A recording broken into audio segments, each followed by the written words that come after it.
TNTV Tamil ஊடகம், தனித்துவமான தமிழ் ஊடகம். கோயம்புத்தூர் மாநகரில் 16 வகை தரமான எண்ணெய் வகைகள் கண்முன்னே அரைத்து சூரிய ஒளியில் வைக்கப்பட்டு முறையாக விற்கப்படுகின்றன. நேரிலும் அஞ்சல் வழியாகவும் வாங்கிக் கொள்ளலாம். தொடர்புக்கு 9843028388. உலகெங்கிலும் வாழும் டிஎன்டிவி தமிழ் ஊடகம் பார்வையாளர்களுக்கு அன்பு வணக்கம். நாம் இன்று சந்திக்கவிருக்கக்கூடிய ஆளுமை தமிழர் முன்னணியினுடைய பொதுச் செயலாளர் திரு இமயம் சரவணன் ஐயா அவர்களை. ஐயா வணக்கம். ஐயா வணக்கம். நல்லா இருக்கீங்களா? மிகவும் நலமா இருக்கீங்க. நீ எப்படிங்க இருக்கீங்க? நல்லா இருக்கேன்.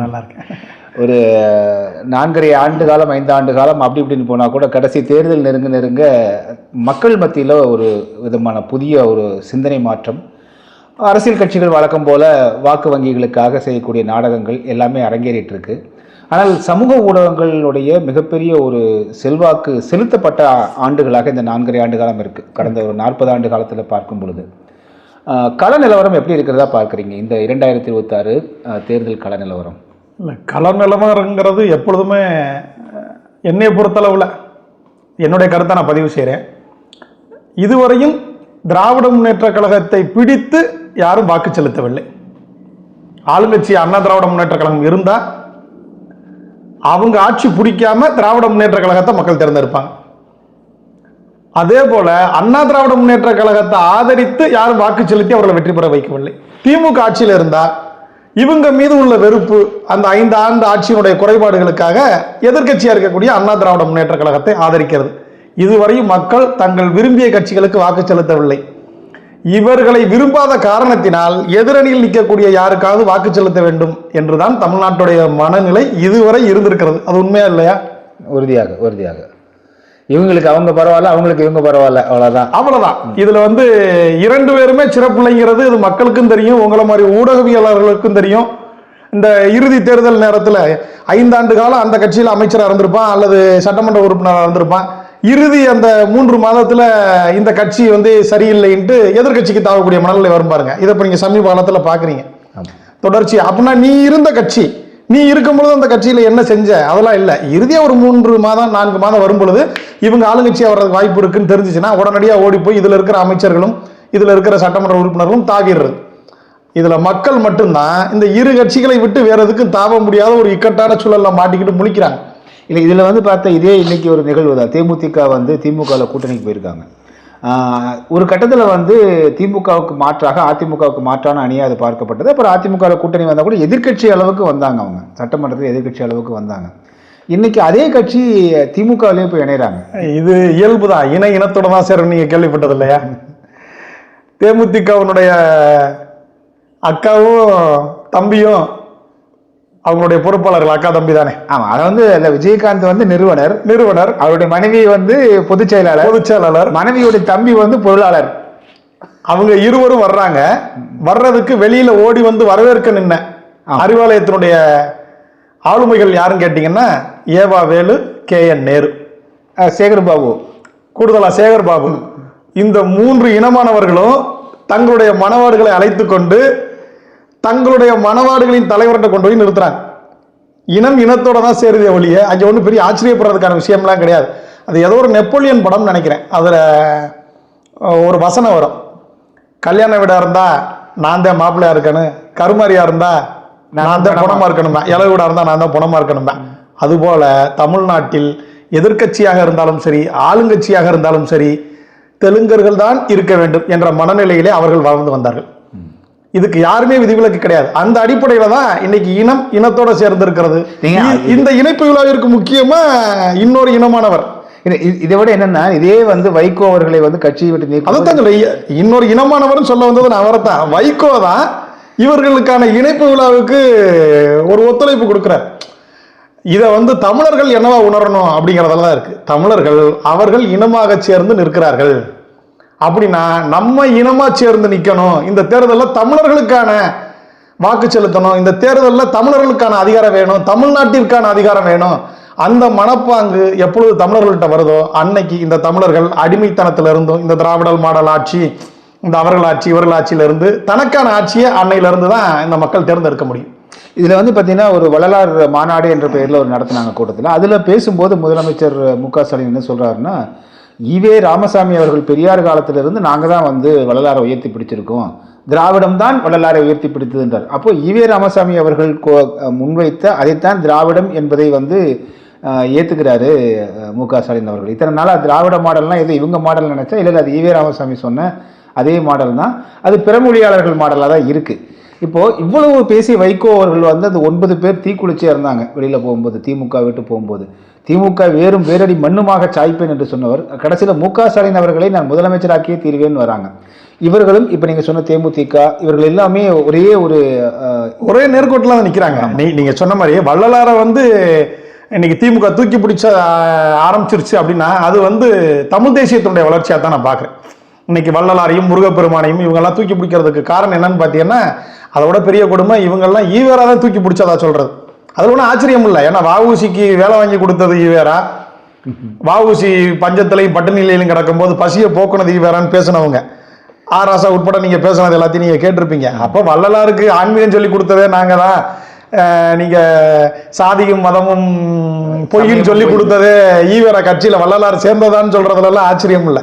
இவங்க அப்படியானவர்கள் தான். இன்னைக்கு இவங்க திருக்குறளில் பெரியார் சிந்தனைகள் சொல்றாங்க. ஆமாமா, நீங்க முதல்ல நீதி கட்சியில பெரியார் இருக்கும் பொழுது அதுல வந்து அடிப்படை உறுப்பினரா திருவள்ளுவர் இருந்தார். அதுல இருந்து கத்துக்கிட்டு தான் அவரு குரல் எழுத ஆரம்பிச்சாருன்னு கூட இவங்க சொல்லுவாங்க. இந்த அநியாயம்லாம் பெரிய அநியாயம். நீங்க ஒன்னே நீங்க புரிஞ்சுக்கிறீங்க, இதுல எது மக்கள் அதிகப்படியான விருப்பத்தை தெரிவித்து எதை அதிகமா தூக்கி பிடிக்கிறாங்களோ அதை நாங்க தான் கொண்டு வந்தோம்னு அறிவிக்கிறதா திராவிட மாடல்.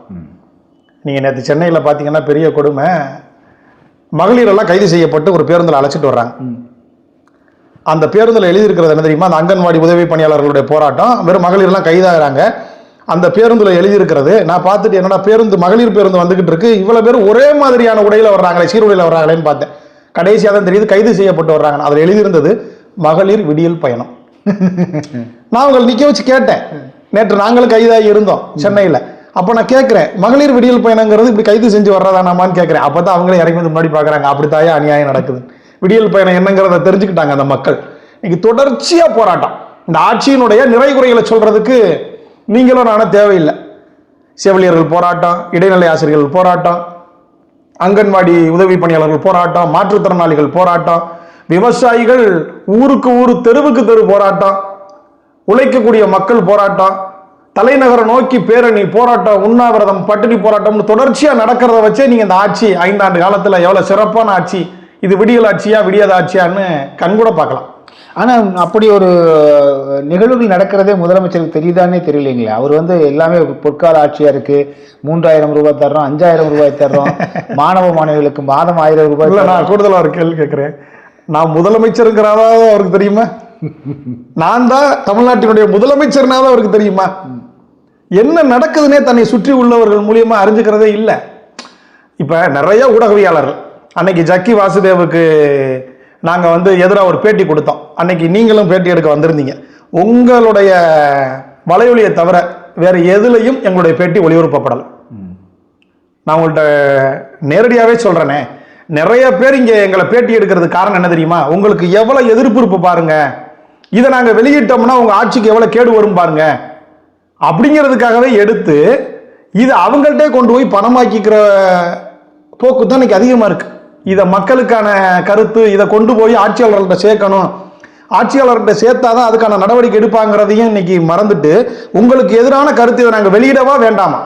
இல்லை, ஒருவேளை வந்து அவங்க வெளியிட்ட வலிக்குமோன்னு சொல்லிட்டு கூட வெளியிடாம இருக்கலாம்ல. எதுக்கு போய் ஒரு திமுக நல்ல ஆட்சி நம்ம போயிட்டு குறை சொல்லணும்? அதை வேணா சொல்லுங்க. நீங்க வலியோட பேசின எங்களுடைய கருத்தை வெளியிடுறதுல உங்களுக்கு என்ன வலிக்குதுன்னு தான் எங்களுக்கு தெரியலையே. வலியோட நாங்க பேசியிருக்கோம்ல, எங்களுடைய வேதனைகளை எவ்வளவு கொட்டி தீர்த்திருக்கோம். அதை நீங்க போய் ஆட்சியாளர்கிட்ட கொண்டு போக மாட்டேன்னா இங்க என்ன நடக்குதுன்னா, உள்ளூர் அமைச்சர் அளவுல முடிச்சிடுறாங்க, ஒரு மாவட்ட செயலாளர் அளவுல முடிச்சிடுறாங்க. இங்க ஒருத்தர் சட்டமன்ற உறுப்பினர் ஆகிறதுக்கு சீட்டு கேட்டுக்கிட்டு இருக்காரு, அவர் தொகுதியில் ஒரு பிரச்சனை, மக்கள் பெருந்தொரலா கூடி பிரச்சனை பண்றாங்கன்னா அவர் இதை மேல கொண்டு போனா நமக்கு சீட்டு கிடைக்காம போயிருமோ, மீண்டும் நம்ம சட்டமன்ற உறுப்பினர் ஆக முடியாம போயிருமோ, மீண்டும் நம்மளை அமைச்சர் பதவியில் அமர்த்தாம போயிருவாங்களோங்கிறதுக்காகவே இந்த போராட்டங்கள்லாம் நடக்காத மாதிரி மக்கள் மிகவும் அமைதியாக இருக்கிறார்கள்னு திராவிட மாடல் முதல்வர்கிட்ட கொண்டு போய் கொடுக்குறாங்க. இது அதை விட பெரிய கொடுமை. தெரிஞ்சாலும் அவர் ஒண்ணு வெட்டி முடிச்சிட போறது இல்லை, அது ஒரு விஷயம். இருந்தாலும் தெரியப்படுத்தலைங்கிறது எங்களுக்கு பெரிய வேதனையா இருக்கு. அப்போ தமிழ்நாட்டில் மக்கள் எப்படிப்பட்ட நிலையில் இருக்காங்கிறது முதலமைச்சர் பார்வைக்கு செல்லவே இல்லை அப்படிங்கிறதான் கண்கூட. இல்லை, முற்றிலும் செல்லவே இல்லைன்னு சொல்லலை. சென்றாலும் அது செல்லா காசாதான் இருக்கு. இவங்க சொல்றது இல்லைங்கிறது ஒரு குற்றச்சாட்டு, சொன்னாலும் அவங்க கண்டுக்கிறதே இல்லைங்கிறது மிகப்பெரிய குற்றச்சாட்டு. ஆனால் இப்போ நடக்கிற போராட்டங்கள்லாம் வந்து இந்த ஆட்சி முடிகிற நேரத்தில் வந்து வேணும்னே பண்ணுறாங்க, எதிர்கட்சிகள் தூண்டுதல் பேரில் பண்ணுறாங்கிற மாதிரியான ஒரு பரப்புரை சொல்லப்படும். இல்லை, நீங்கள் ஒன்றே ஒன்று தான் பார்க்கணும். போன ஆட்சியிலிருந்தே தொடர்ச்சியாக எடுத்துக்கிட்டு வர்ற போராட்டம். போன ஆட்சியில் இருக்கும்போது என்ன போராட்டம் நடந்துச்சோ அதே போராட்டம் தான் இப்போவும் நடக்குது. போன ஆட்சியை எதுக்கு இந்த மக்கள் தூக்கி எறிஞ்சாங்க? இன்னைக்கு நடக்கக்கூடிய விவசாய போராட்டம் இன்னைக்கு நேரத்தான் நடக்குது. இந்த இனாம் நில சிக்கல் இன்னைக்கு நேரத்தான் நடக்குது. இந்த ஐடிபிஎல் அந்த குழாய் பதிக்கிறது இன்னைக்கு நேரத்தான் நடக்குது. உயர்மின் கோபுரம் இன்னைக்கு நேரத்தான் நடக்குது. கடிக்கோழி பிரச்சனை இன்னைக்கு நேரத்தான் நடக்குது. இது அண்ணா திராவிட முன்னேற்ற கழக ஆட்சியில இதே போராட்டம் நடந்திருக்கு, இதே கேள்விகள் கேட்டிருக்கோம். அவங்களை எதுக்கு ஆட்சியை விட்டு வீட்டுக்கு அனுப்பணும்? இதெல்லாம் செய்யலன்னு சொல்லி, இதெல்லாம் செய்யலைன்னு தானே தூக்கி எறிஞ்சோம். மீண்டும் இவங்க வந்தா செய்வாங்க நம்பித்தானே இந்த மக்கள் இவங்களோட நின்னாங்க. மீண்டும் இவங்களும் செய்யலைன்னு சொல்லும் போது இவங்க மேலே மக்கள் கொந்தளிச்சு இந்த தேர்தல் நேரத்தில் உக்கிரமா இருக்கு. தேர்தல் நேரத்தில் எதிர்கட்சிகள் அதை காட்டிக்கிறாங்க. நாங்க என்னமோ இப்போ மட்டும் தான் போராடுறது, அவங்க ஆட்சியில் போராடாத மாதிரி. நாங்க ஒரே விஷயம் தாங்க சொல்றோம், இதுல திராவிட முன்னேற்ற கழகம், அண்ணா திராவிட முன்னேற்ற கழகம் எங்களுக்கு வேறுபாடே கிடையாது. விவசாயிகளை வஞ்சிப்பதில் இருவரும் ஒருவர் தான், அதுல எந்த மாற்றமும் இல்லை. நீங்க இதுவரையும் எத்தனை வேளாண் பட்ஜெட் மாத்தி மாத்தி மாத்தி மாத்தி போட்டுட்டீங்க? விவசாயி கேட்டிருக்கிற ஏதாவது ஒரு வேளாண் பட்ஜெட் நடந்துச்சா? வேணாம்ங்க. நீங்க ரேஷன் கடையில பாமாயில நிறுத்திட்டு தேங்காய் எண்ணெய் குடுறான்னு கேட்கிறான். தென்னை எங்கள்கிட்ட இருக்கு, விவசாயிகள்ட்ட இருந்து நீங்க கொள்முதல் செஞ்சு தேங்காய் எண்ணெய் குடுறான்னு கேட்கிறான். ஆனா மலேசியாவில் இருக்கிற பாமாயில தான் நாங்க வாங்கி கொடுப்போம் சொல்றதுக்கு 50 ஆண்டு கால ஆட்சியில இருவரும் தானே இருந்தாங்க. டாஸ்மார்க்க தெருவுக்கு தெரு திறந்து விட்டுருவோம், வாங்கி குடிச்சிட்டு எல்லாரும் சாகுங்கடான்னு சொல்றவங்க எந்தவித கெடுதியும் இல்லாத கல் இறக்குமதிக்கு ஏன் தடை போட்டீங்க? இதுல திமுக குறை சொல்ல முடியுமா? அண்ணா திமுகவை முடியாது. அல்லது அண்ணா திமுக குறை சொல்ல முடியுமா? பிஜேபி காங்கிரஸ் சொல்ல முடியுமா? காங்கிரஸ் பிஜேபி சொல்ல முடியுமா? எல்லாரும் தானங்க 1986 தடை பண்ணதுல இருந்து இப்ப வரையும் எம்ஜிஆர் வந்து கல்லுக்கு தடை விதிக்கிறாரு. இப்ப வரையும் திமுக ஆட்சியில எம்ஜிஆர் தானே தடை விதிச்சாரு. நீங்க நீக்கி இருக்கலாம்ல. அம்மா உணவகம் போட்டா நீக்கிறதுக்கு தயாரா இருக்கிற நீங்க, அவங்க கொடுத்த பொருளை நானும் கொடுக்க மாட்டேன்னு நீக்கிறதுக்கு நீங்க ஒரு கல்லுக்கான தடையை நீக்கி இருக்கலாம்ல. இதற்கு இடையில எடப்பாடியார் ஆட்சி, ஜெயலலிதா அம்மையார் ஆட்சி, அப்புறம் கலைஞர் ஆட்சி, இப்ப கலைஞர் மகனார் ஆட்சி, யாரும் இதுலயுமே இதை பத்தி கண்டுக்கிறவே இல்லைன்னா எல்லா அரசுகளும் ஒரே பார்வையில ஒரே மாதிரிதான் இருக்காங்க விவசாயிகளை வஞ்சிக்கிறதுல. 50 ஆண்டு காலம் இந்த போராட்டம் நடக்குது இல்ல, தேங்காய் எண்ணெய் கொடுறான்னு இதுவரையும் கொடுக்கலையே. நீங்களும் மலேசியால தான் பர்ச்சேஸ் பண்ணுவேன், நானும் மலேசியால தான் பர்ச்சேஸ் பண்ணுவேங்கிறதுக்கு நீங்க எதுக்குங்க வேற வேற ஆட்சின்னு சொல்லிக்கிறீங்க? ஒரே கட்சியினுடைய மாவட்ட செயலாளர், ஒன்றிய செயலாளர் மாதிரி செயல்படுறீங்க திமுகவும் அதிமுகவும். இதுல எந்த வேறுபாடுமே கிடையாது இருவர்ட்டி. ஏன் அவ்வாறு செயல்படுறதுக்கு என்ன சிரமம்? ஏன்னா அதுக்கு அதுல கிடைக்கக்கூடிய கமிஷன் போயிடும் பாக்குறாங்களா? ஆமா ஆமா ஆமா. முக்கியமா நீங்க தேங்காய் எண்ணெய், இப்ப நான் 10 தென்னை மரம் வச்சிருக்கேன், என்கிட்ட இருந்து நீங்க 1 லிட்டர் தேங்காய் எண்ணெய் வாங்கினா அரசுக்கு நான் கமிஷன் கொடுப்பேனா? நேரடியாக விற்க போறீங்க. நீங்க நேரடியா நான் வந்து விற்க போறேன். அரசு என்கிட்ட வாங்கினாலுமே நீங்க எவ்வளவு எந்த கமிஷன் வாங்கிட முடியும்? ஒரு விவசாயி கிட்ட வந்து ஒரு தேங்காய்க்கு 1 ரூபா குடுறான்னு கேட்டு வாங்க முடியுமா? ஆனா மலேசியால கொள்முதல் செய்யறதுக்கு மொத்தமா ஒரு நிறுவனத்துக்கிட்ட நீங்க கமிஷன் அடிக்க முடியும்ல. நீங்க கமிஷனுக்கும் கரப்ஷனுக்கும் இந்த மக்களை போட்டு வதைக்கிறீங்கிறதா உண்மை. நீங்க வேர்ல்டு பேங்க்ல பணம் வாங்கிக்கிட்டே இருக்கீங்க. வேர்ல்டு பேங்க்ல பணம் வாங்கினா கோபாலபுரம் வீட்டுக்கு மட்டும் இது பிரச்சனை ஆகுமா? இது இல்லாம திரும்ப 1.25 லட்சம் கோடி ரூபாய் அடுத்த ஆண்டுக்கு வாங்க வேண்டியது இருக்குன்னு இப்போ வந்து இடைக்கால. ஆமாங்க. நீங்க 3 மாசத்துக்கு முன்னாடியே 5000 ரூபாய் இந்த மக்கள் எல்லாம் கேட்டு தூக்குல தொங்க போய் உயர்மின் கோபுரத்து மேல ஏறி நின்று நாங்க குதிச்சிருவோம், எங்களுக்கு உரிமை தொகை வேணும்னு பெண்கள் எல்லாம் கேட்டு இனிமே நாங்க உங்க பேருந்து எல்லாம் போக மாட்டோம்னு சொல்லி தினசரி 10 சாலை மறியல் நடந்து அரசு பேருந்துகள்லாம் கல் விட்டு எரிச்சு உடைச்சு அரசு அலுவலகம்லாம் முற்றுகை போட்டு இந்த 5000 ரூபாய் குடுறான்னு எந்த பண்ணாது கேட்டாங்களா? இந்த 5000 ரூபாய் கொடுன்னு எந்த பண்ணாது கேட்டாங்களா? தினசரி 6 ரூபா 50 காசு எங்களுக்கு கூலி பத்தல, 20 ரூபாய் குடுறான்னு கேட்கிற கறிக்கோழி பண்ணையாளர்களுக்கு கூலி உயர்வு இல்ல, நெல் குவிண்டாலுக்கு எவ்வளவு வேணும் கேட்கிற விவசாயிக்கு இல்ல, கைத்தறி விவசாயிகள் கேட்கிற கைத்தறி உற்பத்தியாளர்கள் கேட்கறதுக்கான சரியான தொகை இல்ல, நூல் விலையை கொரடான்னு கேட்கறதுக்கு இல்ல. எவ்வளவு பிரச்சனைகள் தமிழ்நாட்டில், எத்தனை தொழிலாளர்கள், கட்டட தொழிலாளர்கள் இருந்து நீங்க கூலி தொழிலாளர்கள் ஒவ்வொருவரும் எவ்வளவு போராட்டம் பண்றாங்க, அதெல்லாம் கண்டுக்கிறவே மாட்டேன்னு சொல்லிட்டு 5000 ரூபாய் வேர்ல்டு பேங்க்ல நீங்க கடை வாங்கி உடனடியாக நாங்க தூக்கி கொடுக்க முடியும்னா அந்த 5000 ரூபாய்க்கு உங்களுக்கு மக்கள் வாக்கு செலுத்திடுவாங்க, மீண்டும் நம்ம ஆட்சியில் அமர்ந்துடலாங்கிற திமிரு தானே. வேற என்ன நீங்க நினைக்கிறீங்க? அப்ப காசுக்கு பிச்சை எடுக்கிற மக்களா நாங்க? ஒரு 5000 ரூபாய் கொடுத்தா உடனடியாக நாங்க வாக்கு செலுத்திடுவோங்கிற உனக்கு ஒரு அதிகார திமிரு வந்துருச்சு இல்ல? அதுக்கு என் மக்கள் இருக்காம பாருங்க. 5000 ரூபாய் கொடுத்தா மீண்டும் ஆட்சியில் அமர வைப்பங்கிற ஒரு கேடுகட்ட மக்களை கொண்டிருக்கிற இனமா நாங்க போய் நிக்கிறோமே. அப்புறம் யாரை குறை சொல்லி என்ன சொல்றது? நீங்க சொல்லுங்க. இப்போ இந்த வரக்கூடிய தேர்தலில் குறிப்பாக இப்போ விஜய் ஒரு புதிய வரவா இருக்கா அப்படி. ஆனால் வந்து அவருக்கு அந்த அரசியல் பக்குவம் இல்லைன்னு சொன்னாலும் கூட ஒரு கூட்டத்தை வச்சிருக்காங்க. இப்போ அவரை கணக்கு வைத்து தான் வந்து திமுக, அதிமுக ஆகிய கட்சிகள் எல்லாம் மீண்டும் யாராவது அந்த ஆட்சியை பிடிக்கணும், இல்லாட்டி விஜய் வந்தாருன்னா நமக்கு வந்து விடிவு காலம் கொடுத்துருவாருன்னு ஒரு கருத்து நிலவுது. இதை நீங்கள் எப்படி பார்க்குறீங்க? இதில் விஜய பாஜகவுடைய ஏ டீம்பாங்க, பி டீம்பாங்க, சி டீம்பாங்க, அப்புறம் AIADMK A team, B team, C டீம்பாங்க. நீங்கள் நல்லா ஒன்று யோசிச்சு பாருங்க, விஜய் குறிப்பிட்ட விழுக்காடு வாக்குகளை பிரிப்பாரா மாட்டாரா? பிரிப்பார். இது யாருக்கு எதிரான வாக்கு? ஆளுங்கட்சிக்கு எதிரான வாக்கு. அதை அறுவடை செய்யறதில்ல அதிமுக ஒரு பகுதி, நாம் தமிழர் ஒரு பகுதி, இப்ப புதுசா ஒருத்தர் வந்து விஜய்ங்கிற பேர்ல அவர் ஒரு பகுதி. அப்ப நீங்க இருக்கக்கூடிய ஒரு 40 விழுக்காடு வாக்குகளும் வைத்துக் கொள்வான். இந்த 40 விழுக்காடு வாக்குகளை ஒரே அணியா நின்று 40 விழுக்காடு வாக்குகளை யார் வாங்குறாங்களோ அவங்க தான் வெற்றி பெறுவாங்க. ஆனா 30 விழுக்காடு வாக்கு வைத்திருக்கக்கூடிய திராவிட முன்னேற்ற கழகம் இந்த 4 பக்கமும் வாக்குகள் பிரிகிறதுனால மீண்டும் அவர்களுக்கான வாய்ப்பை உருவாக்கிக்கிறாங்க. இப்ப சொல்லுங்க, விஜய் யாருடைய பி டீம்? திமுகவுடைய பி டீமா, பாஜகவுடைய பி டீமான்னு கொஞ்சம் யோசிச்சு பாருங்க. நிச்சயமா உறுதியா தெரியும் திமுகவுடைய பி டீம் இது. கமல்ஹாசன் இதே போல தானே வந்தார் அவரு. அப்புறம் திரும்பவும் அவருக்கு எம்பி சீட்டே கொடுத்துருக்காங்க அவங்க திமுக. நீங்க எம்பி சீட்டு வாங்குறதுக்கு கமல்ஹாசன் கட்சி ஆரம்பிச்சு மக்கள் பணத்தெல்லாம் வீணடிச்சுட்டு போயிருக்க வேண்டிய தேவையில்லை, ஊர் ஊரா பிரச்சாரம் பண்ணியிருக்க வேண்டிய தேவையில்லை. ஏன்னா விளையாடிக்கிட்டு இருந்த சச்சின் டெண்டுல்கருக்கு எம்பி பதவி கொடுத்துட்டாங்க. இசையமைச்சர் இளையராஜாவுக்கு எம்பி பதவி கொடுத்துருக்காங்க, தெரியுமா? அதெல்லாம் இதுக்கு எதுக்கு இவ்வளவு யூட்டர்ன்லாம்? இதுக்கு நீங்க ஏங்க இவ்வளவு மல்லு கட்டி புரியாததெல்லாம் பேசி மேடைக்கு மேடை எங்களெல்லாம் போட்டு குழப்பி ஊர் ஊரா பிரச்சாரங்கள் பண்ணி இருக்கிற பகுதியில் உள்ள பெரும்பெரும் ஆளுநர்களுடைய பணத்தெல்லாம் வீணடிச்சு, மக்கள் வரி பணத்தெல்லாம் வீணடிச்சு செலவு செய்ய வச்சு கடைசியா அந்த ஒத்த எம்பி சீட்டுக்கு நீங்க நடிகருங்கிற முறையில போய் கேட்டிருந்தாலே கொடுத்துருப்பாங்க. இளையராஜா கொடுக்கும்போது உங்களுக்கு கொடுக்க மாட்டானா? டெண்டுல்கர் கொடுக்கும்போது உங்களுக்கு கொடுக்க மாட்டானா?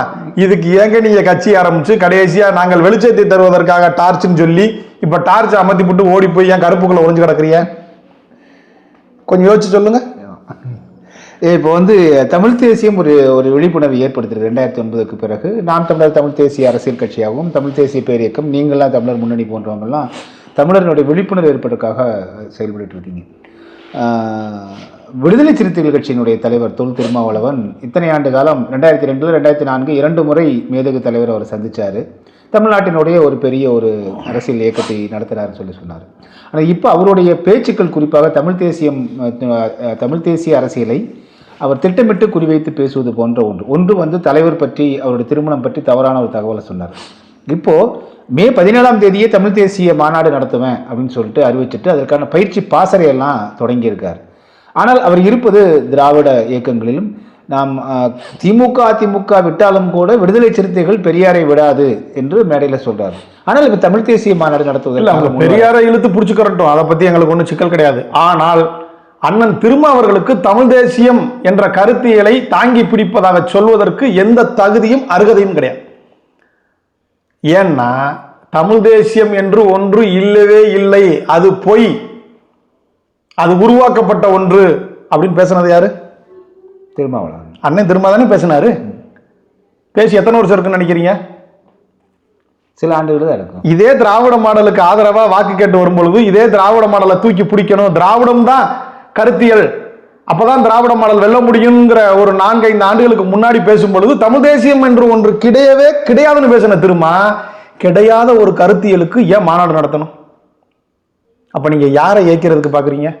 இல்லாத ஒரு பொருளை தூக்கிக்கிட்டு யாருக்கிட்ட விற்க வர்றீங்க? தமிழ் தேசியம் நாங்கள் இருக்குங்கிறோம். தமிழ் தேசியம்ங்கிறது வேற ஒன்றும் இல்லை, இந்த மண்ணுக்கான கருத்தியலுங்கிறோம், இந்த மக்களுக்கான கருத்தியலுங்கிறோம். தமிழர்களுக்கான இனம், மொழி, நாடு, விடுதலைன்னு பேசுறதான் தமிழ் தேசியங்கிறோம். நீங்க திராவிடர்களுக்கான 200 ரூபாய்க்கும் திராவிடர்களுக்கான 4 சீட்டுகளுக்கும் திராவிட கட்சியோட அடிபரடியில ஒட்டி நிக்கிறதுக்கும் நீங்க பேசுறதுக்கு பேர் தமிழ் தேசியம் புதுசா தூக்கிக்கிட்டு வந்து ஆட்டினா யாரும் பார்க்கறதுக்கு தயாரா இல்லை. உங்க வாயிலிருந்து வந்த வார்த்தையை தான் நான் மீண்டும் சொல்றேன். தமிழ் தேசியம் என்பது பொய். நீங்க சொன்னீங்க தமிழ் தேசியம் என்று ஒன்று கிடையவே கிடையாதுன்னு சொன்னீங்க. அண்ணன் வைகோவோட சேர்ந்துக்கிட்டு பொய்யர்களால் பரப்பப்படுவது நீங்க தான் சொன்னீங்க. இப்ப என்ன தேவை வந்துருச்சு உங்களுக்கு? தமிழ் தேசியத்தையும் முருகனையும், முருகன் கையில் இருக்கிற வேலையும், சேயோன் மாயோன்லாம் பேசிக்கிட்டு வர வேண்டிய தேவை உங்களுக்கு எங்க இருந்து வருது? ஏன்னா திமுக தலைமை உங்களுக்கு ஆணையிடுது, தமிழ் தேசிய கருத்தியல் மேலோங்கி நிக்குது. அப்ப அதுல ஒருத்தரை நம்ம சார்பாக நிறுத்த வேண்டிய தேவை இருக்குங்கிறதுனால இதுக்கு யாரா சரியா வருவான்னு பார்க்குது. வைகோ இதை தூக்கிட்டு வர முடியாது. அப்ப வைகோவுக்கு மாற்றா தமிழ் தேசியம் பேசுறதுக்கு யாரா சரியான நபரும் பார்க்குது. அப்ப தமிழ் குடியில பிறந்த ஒருத்தனை தமிழ் தேசியம்ங்கிற பேர்ல மீண்டும் மீட்டுருவாக்கம் செய்யறதுக்கான வேலையை திராவிட முன்னேற்ற கழகம் செய்யுது. ஆனா தமிழ் தேசியவாதிகளும் சரி, தமிழ் இனப்பற்றாளர்களும் சரி, தமிழர்களும் சரி, அண்ணன் திருமாவினுடைய இந்த வெற்று பேச்சுக்கு மயங்குவதற்கு இந்த முறை தயாராக இல்லை. ஏன்னா கடந்த காலங்கள் பூரா இவங்க மாற்றி மாற்றி பேசி தான் அப்படியே ஏமாத்தி தொடர்ச்சியா விட்டு கொடுக்காம தமிழ் குடி சக குடி, அதனால விட்டு கொடுக்க முடியாதுன்னு பேசிக்கிட்டு இருந்தோம். நாங்க உறுதியா சொல்றேங்க, அண்ணன் ஏர்போர்ட் மூர்த்தி பேசுற தமிழ் தேசியத்துக்கு மேல அண்ணன் திரும்ப ஒண்ணு கிழிச்சிட போறது இல்லை. நீங்க நல்லா யோசிச்சு பாருங்க. ஏர்போர்ட் மூர்த்தி அண்ணன் சொல்ற விஷயம் இதுவரையும் திருமான வாயில இருந்து வந்ததே இல்லை. போதும், எங்களுக்கு சக தமிழ் குடியில தமிழ் தேசியம் பேசுறதுக்கு நிறைய பேர் இருக்காங்க. எங்களுக்கு பறையர் சமூகத்துல தமிழ் தேசியம் பேசுறவங்களுடைய அடையாளங்கள் ஆயிரம் எங்களுக்கு இருக்கு. நீங்க திராவிட அடிப்படையா இருந்துகிட்டு உங்க சாதியை கொண்டு போய் அடமானம் வைக்கிற நீங்க தமிழ் தேசியங்கிற பேரை பயன்படுத்தாதீங்க. எங்களுக்கு சக தமிழ் குடிகளான பறையர் குடிகள் தமிழ் தேசியம் பேசுறதுல எத்தனையோ மூத்தவர்கள் எங்களுக்கு கற்றுக் கொடுக்கக்கூடிய ஆளுமைகள்லாம் இருக்காங்க. அவங்க நாங்க தாங்கி பிடிச்சி தலையில உட்கார வச்சு தூக்கிட்டு போறோம். தயவு கூர்ந்து நீங்க திராவிடத்தினுடைய வாழை பிடிச்சிக்கிட்டே போங்க. தமிழர்களை விட்டுருங்க. இன்னும் தமிழ் தேசியம், இந்த ஒடுக்கப்பட்ட மக்கள், தலித்தியம்ங்கிற பேர்ல எங்க மக்களை கொண்டு போய் இங்க அடமானம் வைக்காதீங்க. திராவிடத்துக்கு அடமானம் வைக்காதீங்க. அதைத்தான் நாங்கள் உங்களோட கெஞ்சி கேட்கறோம். இப்போ வரக்கூடிய அரசியலில் வந்து இப்போ கடந்த காலங்கள் போற ஒரு சலிப்பான அரசியல் தான் இருக்கு அதிமுக திமுகன்னு.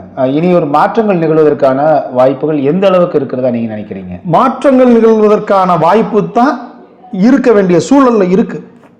ஆனா மக்கள் மனநிலை என்ன புரிஞ்சுக்கிற முடியல. நீங்க போன தடவை செந்தில் பாலாஜி அவர்கள் ஒரு ஜோடி கொலுசு கொடுத்தாருன்னு வாக்கு செலுத்தின கூட்டம். இந்த முறை செந்தில் பாலாஜிக்கு வாக்கு செலுத்த மாட்டேன்னு சொல்றதுக்கான காரணம் என்ன தெரியுமா? அது வெள்ளி இல்லையா கருத்து போச்சுன்னு சொல்லி வாக்கு செலுத்த மாட்டேங்கிறாங்க. நீங்க ஆட்சி சரியில்லை, அவர் நபர் சரியில்லை, எங்களுக்கு எதுவுமே செய்யலைங்கிற வார்த்தை வரல. அவர் கொடுத்தது வெள்ளி இல்ல, ஏமாத்திட்டாரு, அதனால வாக்கு செலுத்த மாட்டோம்னு ஏன் காதோட பேசினதை நான் கேட்டேன். அந்த மக்கள்கிட்ட நான் பேசியிருக்கேன், இந்த கரூர் பகுதி மக்கள்கிட்ட நான் உரையாடி இருக்கேன். அப்ப அது எவ்வளவு பெரிய கொடுமை. அப்ப மக்கள் மனநிலை இன்னும் என்னவா இருக்கு? இந்த 5000 ரூபாய் அவங்க கொடுக்கறதெல்லாம் நம்ம யதார்த்தம் எடுத்துக்கிற முடியாதுங்க. இது பெரிய வாக்கு வங்கியை சேர்க்கறதுக்கான ஒரு பெருந்தொகை. ஒவ்வொரு தடவையும் நம்மளும் தான் சொல்றோம், காசுக்கு எங்க மக்கள் மயங்க மாட்டாங்க. எங்க அண்ணன்களை விட்டு கொடுக்க முடியாம சொல்றோம். ஆனா காசுக்கு விளம்பர கூட்டமா தானே இருக்காங்க. என்னைக்கு இந்த காசை ஒரு பொருட்டாக கருதாமல் இனம், மானம், மொழி, உணர்வு, சுயமரியாதைன்னு என்னைக்கு இந்த மக்கள் உண்மையிலே பேச ஆரம்பிக்கிறாங்களோ அன்னைக்கு இந்த ஆட்சியாளர்கள் மட்டுமில்ல, எதிர்கட்சியினர் மட்டுமில்ல, இது போன்ற கண் துடைப்பாளர்கள் அத்தனை பேரும் சுத்தமா துடைத்து எறியப்படுவார்கள். உண்மையாக மக்களுக்கும் மண்ணுக்கும் போராடக்கூடிய போராளிகள் அன்று ஆட்சி அரியணையில் அமர்ந்திருப்பார்கள். அன்னைக்கு தான் மக்களுக்கு விடிவு. இப்போ இந்த நடக்கக்கூடிய அரசியல் முதல்ல வந்து பிராமணர்கள் அல்லாதவர்களுக்கானதான் தொடங்கப்பட்டது 1940-50களில். அதுக்கு பிறகு திமுக அதிமுகன்னு அது போச்சு. ஆனால் இப்போ வந்து தமிழ் தேசியம் திராவிடம் என்பதாக பிரிந்திருப்பதாக நீங்கள் நினைக்கிறீங்களா? உறுதியா. அதில் நீங்க தமிழ் தேசியம் திராவிடம் அப்படிங்கிறது ஆரியத்தை வெறுக்கிறதா சேர்த்துக்கிறதாங்கிற மாதிரி நீங்க கொண்டு போறாங்க. அது உண்மை கிடையாது. அவங்க 3 விழுக்காடுன்னு அறிவிச்சவங்க நீங்க. அந்த 3 விழுக்காடு மக்களுக்காக 97 விழுக்காடு இருக்கக்கூடிய தமிழர்களும் திராவிடர்களும் இவங்களை பிடிச்சுக்கிட்டே தொங்க வேண்டிய அவசியம் எங்கேயாவது இருக்கா? இல்ல. வெறும் 3 விழுக்காடு தானே. அவங்களை ஓரம் கட்டி விட்டுட்டு நீங்களா நாங்களா யாரா இங்க இனத்துல வந்து முக்கியமான ஆளுமை செலுத்துறது எங்கள் இனமா அல்லது திராவிடர்கள் சொல்லி கொண்டு பிற இனத்தவர்கள் இங்க ஆட்சி செலுத்துறீங்களா? இதைத்தானே நம்ம சண்டை போடணும். ஆனா எப்பொழுது தமிழர்கள் திராவிடர்களுக்கு எதிராக பேசினாலும் உடனே ஆரியம் கொண்டு வந்துடுறது. அது ஈவர காலத்துல இருந்துங்க, நீங்க கலைஞர் காலம் வரையும் நான் உறுதியா சொல்றேன், ஆரியர்களை இவர்கள் ஒதுக்கி வைத்ததே கிடையாது. தமிழ் தேசியம் பேசக்கூடியவர்கள் இவர்களை சேர்த்துக்கிட்டதே கிடையாது. நீங்க ராஜாஜி தொடங்கி கலைஞருடைய பல உதவியாளர்கள் உட்பட இன்னைக்கு பெருமளவுல கோலாட்சிக்கு இருக்கக்கூட ஊடகவியாளர்கள் உட்பட எல்லாருமே ஆரியர்களா இல்லையா? அப்புறம் நீங்க தமிழ் தேசியர்கள் தான் ஆரியத்தை உயர்த்தி பிடிக்கிறாங்கன்னா பாரதியாரை தூக்கி பிடிச்சா உடனே ஆரியர்கள் நீ சொல்லிடுறது. அப்ப நீ ராஜகோபாலாச்சாரியாரை தூக்கி பிடிச்சத ஆரியம்னு நீ ஒத்துக்கிற மறுக்கிறது. இதெல்லாம் எங்க போய் நாங்க சமூக நீதி அதை விட பெரிய கொடுமை. பாண்டே வீட்டில் ஒரு இறப்புனா உடனடியா ஓடி போய் வாயில நிக்கிறது முதல்வர். ஹச்ராஜா மருத்துவமனையில் அனுமதிக்கப்பட்டா உடனே ஓடி போய் நிக்கிறது. மாற்று கட்சியாக இருந்தாலும் பரவாயில்ல, மாற்று சிந்தனையாக இருந்தாலும் பரவாயில்ல, சனாதனம் தான் சரி என்று பேசிய பாண்டே சனாதன மறுப்பாளர் ஓடி போய் உடனடியாக இளவு கேட்கறது, சனாதனம் தான் சரி என்று பேசிய ராஜா மருத்துவமனையில் படுத்தா உடனடியாக போகிறது. ஆனால் அவங்க சொல்றது இதெல்லாம் ஒரு மாண்பு, இதெல்லாம் ஒரு பண்பு, இது திராவிட பண்புங்க. தமிழ் இனத்தை முற்றிலும் ஒழிக்க வேண்டும் என்று எவன் போராடுகிறானோ அவனோடு சேர்ந்து கூட்டு சேர்வது என்பது ஆரிய திராவிட கூட்டு, அது திராவிட பண்பு. எங்களுக்கு திராவிட பண்பு சுத்தமாக கிடையாது. எதிரினா எதிரி தான், துரோகினா துரோகி தான். இந்த கைகுலுக்கி முறவாசை செய்கிற வழக்கம் தமிழர்களுக்கு என்றைக்குமே கிடையாது. மிக்க நன்றிங்க ஐயா, மிக்க நன்றிங்க. மகிழ்ச்சி, நன்றிங்க, நன்றி. மீண்டும் மற்றொரு தலைப்பில் மற்றொரு ஆளுமையோடு உங்களை சந்திக்கிறேன். அதுவரை நன்றி, அன்பு, வணக்கம். டிஎன்டிவி தமிழ் ஊடகம், தனித்துவமான தமிழ் ஊடகம்.